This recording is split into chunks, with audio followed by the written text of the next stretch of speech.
Hi, I'm Scott Hamilton, ROCKFILE, back with another podcast review for your ears, talking about Season 2 of The Warrior television series that was on Cinemax that you can now find on HBO Max. A couple of years ago, I started hearing the talk about Warrior. This martial arts crime drama takes place at the end of the 19th century, San Francisco. Chinese martial artist comes to America, deals with racism and crime and all that kind of stuff.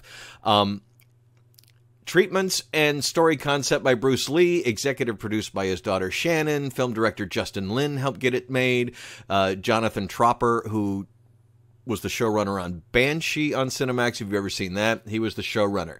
They got a great cast. Andrew Koji, wow, this guy made the first season, but everybody in it, from Olivia Chang, Jason Tobin. If you've seen the recent Mortal Kombat movie, Joe Taslim, who plays Sub-Zero, has a pretty big character in this.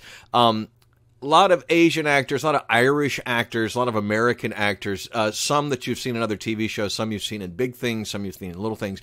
But the cast really creates an authentic feel. Anyway, a little bit of background. I heard about this. I finally found the Blu-ray cheap, came with a digital copy. I devoured the series. Not the biggest fan of period pieces, although if it's done well, I like it. I like old Merchant Ivory movies. I like Henry V. And I don't hate all period things, just some things are not that great and some things are well done. A lot of attention to detail, although this is not supposed to be an accurate recreation of San Francisco around 1899 or whenever the exact date of this is supposed to take place. It's a TV show. It's a drama. But the ideas and stuff are supposed to be relatable today. The fact that these different tongs and the Irish clan and the workmen and the Americans and the racism and all this kind of stuff plays into what makes this a better show than just a martial arts crime drama. It's not quite as dense as something like a Game of Thrones, but it is highly entertaining. It has just enough action, just enough sex and violence, and really great acting that elevates everything that comes around it, so to speak. So I really enjoyed the first season. I've actually watched it a couple of times myself, watched it with a friend of mine. I just really enjoyed it and was just anxious to see Season 2, which they greenlighted the same month that Season 1 came out, back in April of 2019. It debuted last October, and not having Cinemax, I didn't get a chance to watch it. I've been waiting on a Blu-ray release, which didn't come. Well, it was Cinemax's final series before ceasing production of all original programming. This was the last thing they filmed. And if you haven't read anything about the show, they couldn't find a financially viable place to film it in the United States. So they went to South Africa and built an old-timey San Francisco.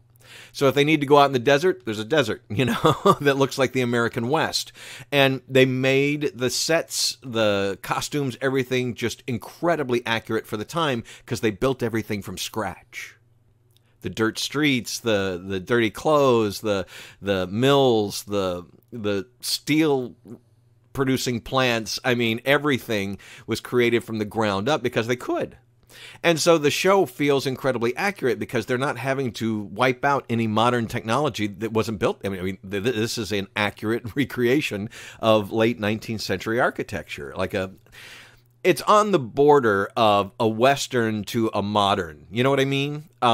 This is where things were changing. It's roughly the end of the century, and things are going to be replaced. Technology is starting to work into things. And anyway, long story short, they spent a lot of attention to detail on getting the period and all that accurate. And then the martial arts are incredibly accurate. I mean, yes, the fights are still telegraphed like any choreographed fight scene on television or movies, but they're really well done. They're brutal, they're bloody, fairly realistic, fairly exciting to watch. Obviously, in a real fight, these guys wouldn't be able to go as long, hit as hard or anything, but it is very exciting, very dramatic. The martial arts choreography is very good on this show throughout the first season and into the second season.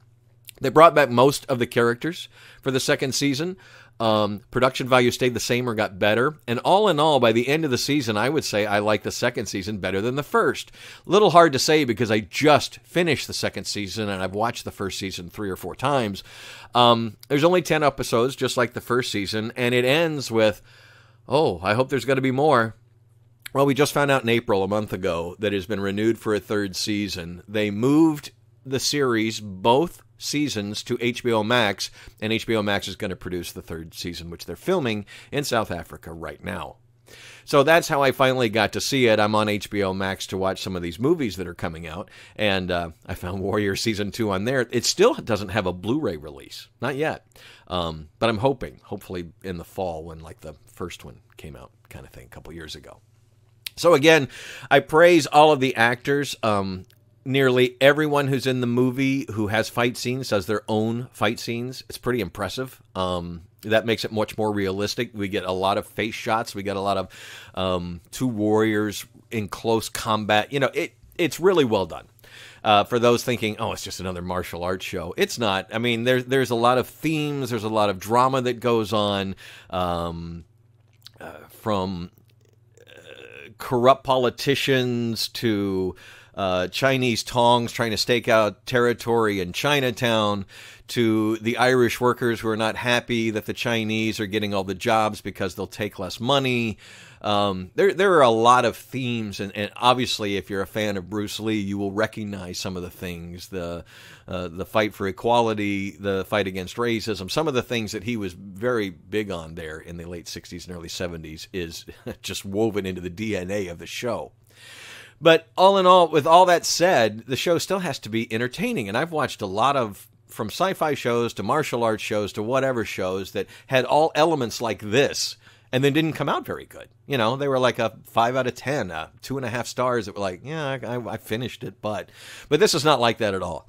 I wanted to binge it, but I didn't because I know I only have so many episodes, and I'm going to have to wait for the next set of them. So I watched about an episode a day, and it was hard not to watch more because I'm now fully invested. What they did with like some of the best TV shows in the second season is not try to overly broaden the story. Let's get deeper into the characters we've already established. And not to give anything away, a lot of the characters survived to go on to the 3rd season, but their fates are quite different than they were at the beginning of the season. And there is one particular major character, I won't get into spoilers, but they were one of my least favorite characters because they were a baddie in the first season, and they were a baddie in the second season, and they finally got theirs. But anyway, don't want to get into spoilers. I want you to watch the show because I think this is one of those shows that flies under the radar. And guys, if you're looking for another action show, you're tired of like swords and zombies, Warrior's got plenty of action for you. Ladies, if you're looking for a show that you can watch with your man or significant other, this has romance. This has people trying to do the right thing in a sea of gray. It has a lot of positive things about it. It is dark. It is violent, but it is also redeeming and has a positive outlook towards the end of everything, if you know what I mean. It is not one of those shows that like, man, this is just depressing to watch. No, some depressing things happen to good people, but they strive to do better. They try to be better and try to grow. And there's a lot of good character development in both seasons. I cannot wait to see what the 3rd series is like. They have set up some things that are going to be massively interesting. And I will probably do a spoiler podcast down the road to talk about some of the characters and what happened to them because it's very, very interesting. But if you get a chance, you picked up HBO Max for the movie premieres and you've watched Mortal Kombat and you've watched Godzilla vs. Kong, check out Warrior Season 2. It's 10 episodes. And you'll know by the end of the first episode if you like this kind of thing or not because pretty much one episode has everything that's good and bad about the show in it. I don't dislike anything, but I've grown up watching a lot of martial arts movies and stuff, and I think this is something that fits in with a more mainstream culture, but still has some kick-ass fight scenes that we can all go, oh yeah, that's pretty impressive. What I found in the second season is that it doesn't waste as much time as the first in all series, as I finished all of the Stargate Atlantis and things like that. During certain points in seasons, you can always tell there are a few episodes, especially when a show's been on for more than a few few years.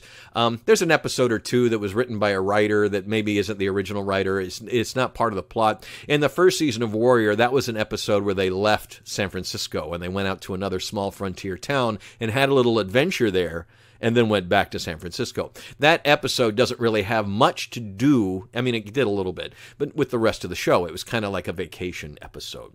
And although the season 2 does have another one of those vacation-type episodes, this is more in line with the plot.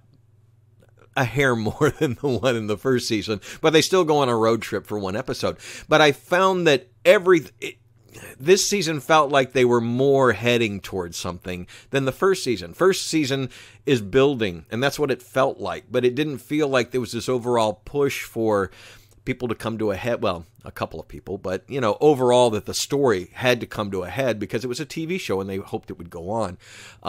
Because the series kind of ends on the 9th episode, and then the 10th episode was kind of an epilogue of the first season. In the second season, pretty much every episode, you could tell they are moving towards an end point. And unlike a lot of TV shows, you don't always know where that's going.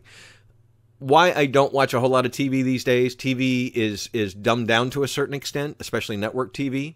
I'm not criticizing anybody for watching it or anything, but if I can watch the opening 5 minutes and know how the show is going to end, I'm bored. I have no need to watch the rest of it. I could go watch the West.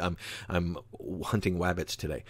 I literally, if even on Netflix or Amazon Prime or whatever, HBO Max, if I start a show and I'm 5 to 10 minutes into it and I go, I know where this is, I will fast forward to the end, and if I'm right, then I'm done with the show. It's like, if I can already guess where you're going from the opening, and yes, if you've seen thousands of movies and TV shows, there's hardly anything new out there. But again, good writing will always be good writing, whether it's Shakespeare or, I don't know, Christopher Nolan. Good writing is good writing. Good shows are good shows. This is entertaining. This is full of surprises for me. This is full of things I didn't see coming. It's one of my favorite shows in recent memory. It's not one I'm going to go, man, it needs to win all these Emmy Awards and Golden Globes. No, it's not a show for everybody. But if you're looking for action, crime, good characterizations, some brutal fight scenes, then Warriors got that in spades, and it's coming back for a third season, probably early 2022, because they're filming it right now, and I can't wait. I'm Scott Hamilton. I'm ROCKFILE. My website is therockfile.com. Please like, share, subscribe, and thank you so much for listening.